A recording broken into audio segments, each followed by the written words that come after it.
creating custom Pokemon for you!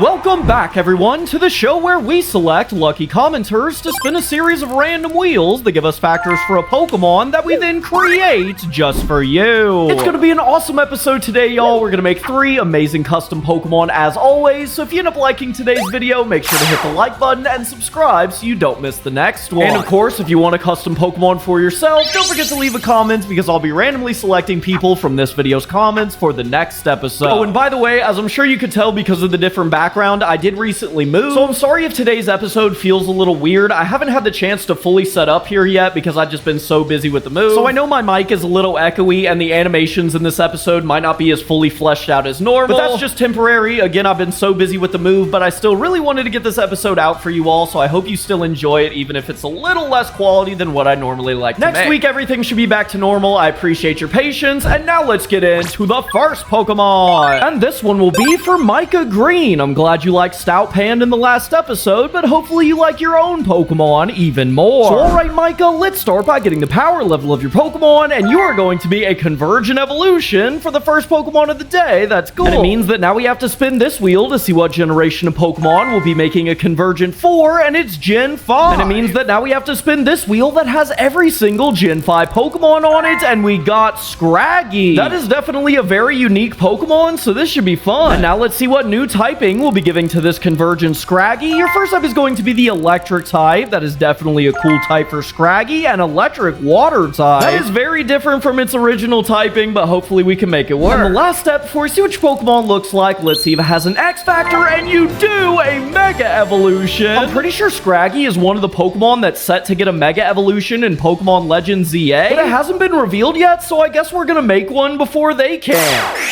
Get ready for a shocking development. The first stage of your Pokemon is Laggy, the Jelly Kid Pokemon. These Pokemon are known to live underwater in large, close-knit groups and spend most of their time playfully fighting with each other in order to hone their speed and striking ability. And while this does sound wholesome, their hunting methods are anything but, as groups of Laggy get most of their food by attacking the mini cruise ships that set sail across the Pokemon world, often using their electrical abilities to short-circuit the ship's engines from underneath before jumping aboard and raiding the buffet table. And at level 39, it would evolve into Scrampy. Now sporting a rocking electric hairstyle, this Pokemon is the leader of its pre-evolution raiding party and will put itself in charge of distracting the cruise ship security by engaging them in battle, where it uses its high voltage hairstyle to launch waves of rippling electricity that are just as powerful as they are attention grabbing. And at times get desperate, they can use their secret weapon. Upon being exposed to Scrampite, it'll evolve into Mega Scrampy. Upon Mega Evolution, this Pokemon's cranium has 10x'd in size, which has not only given it access to an even larger amount of electrical abilities, but it also sprouts several extra jellyfish tentacle limbs, allowing Scrampy to attack in multiple different directions at once, making it an incredibly dangerous fighter even when the numbers are stacked against it. In terms of stats, Mega Scrampy has very good special attack as well as special defense, and the rest of its stats are just okay. And for the shiny, I went with this red and blue color because it kind of looks like Iron Man. But now let's get into the second Pokemon. And this one will be for Tommy Laura Moore. Happy birthday. And to celebrate, let's start by getting the power level of your Pokemon, and you are going to be regular. Nothing wrong with that. And now let's see how many times your Pokemon can evolve, and you are actually going to get 0, which makes you a basic Pokemon. And now let's see what typing your Pokemon's going to be. Your first type is going to be the Ice type. That is a cool type, no pun intended. An Ice Cosmic type, that's actually really cool typing. And the last step, before we see what your Pokemon looks like, let's see if it has an X Factor, and you do a signature new mechanic that could be anything.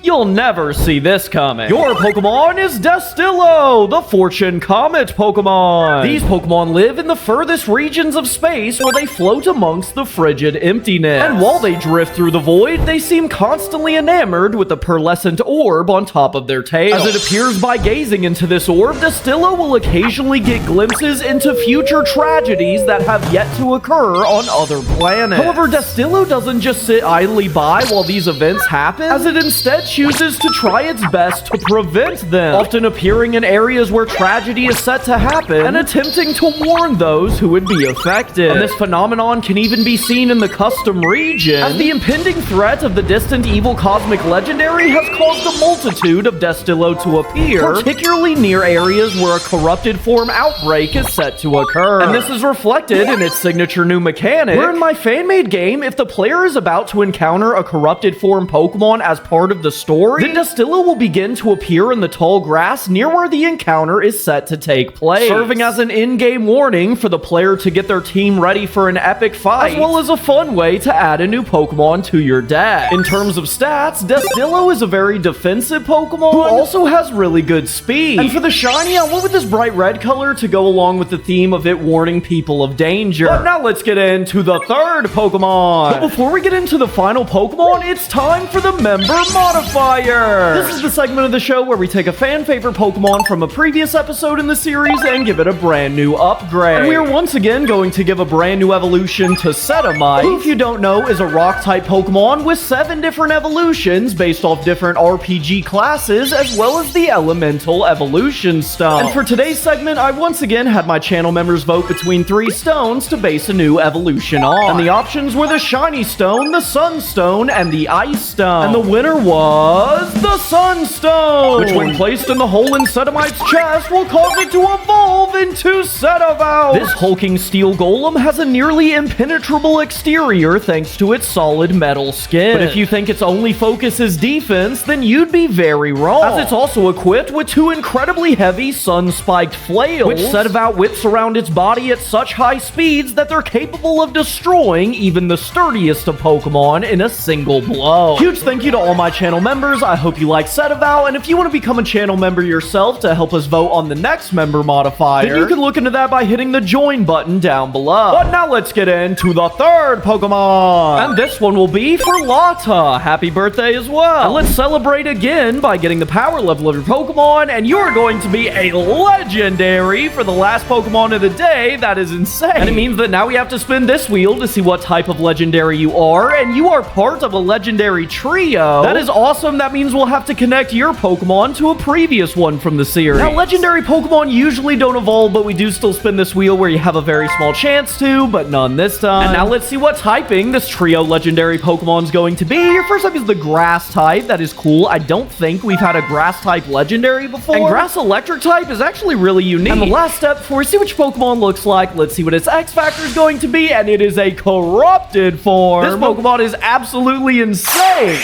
Long ago, during the beginnings of the Custom Pokémon region, there were 3 major kingdoms who ruled over the land. A mighty defensive ice kingdom in the north, a secretive jungle kingdom in the south, and a technology-driven desert kingdom in the east. And it was these 3 kingdoms who remained in control of the region for centuries, thanks mostly to their incredibly powerful titanic Pokémon, which each one possessed. And you've actually met one of them already, as the northern kingdom wielded the Ice Titan Camelanche, which we made all the way back in episode 35. Camelanche is a towering beast who uses its incredibly large size to intimidate enemies and defend its home. And in the south, the Jungle Kingdom was watched over by your Pokemon, Forex, the Forest Titan Pokemon. An equally towering creature whose body was a moving forest, which many Pokemon called home. And while in the modern Custom Pokemon region, the 3 kingdoms have long since passed, the Titan Pokemon still remain. However, today they're seen as more of a tourist attraction, with trainers coming from far and wide to gawk at their incredible size. Or at least that was until one day when a plan was hatched by the distant evil cosmic legendary, who saw the Titans as an utter waste. Why should such powerful beasts wander the world with no leader to serve? So it corrupted Forex, infusing it with the cosmic type and turning its once prospering forest into a poisonous wasteland. And after spreading the same corruption to Camelanche, it's created a situation so dire that the Cosmic Defense Force might finally be pushed to use their secret weapon. In terms of stats, Corrupted Forex has insane stats, but just like every other corrupted form, it does have one glaring weakness, that being its abysmal special defense stat. And for the shiny, I went with this dark gray and light blue color as a reference to Corrupted Camelanche. But that's gonna do it for today's episode, y'all. I hope you enjoyed. If you did, make sure to hit the like button and subscribe before you go. And if you want to watch more episodes of the Custom Pokemon series, there's a bunch in this this playlist. I'm gonna get right back to making some awesome custom Pokemon for you, so I'll see you in the next episode, but until then,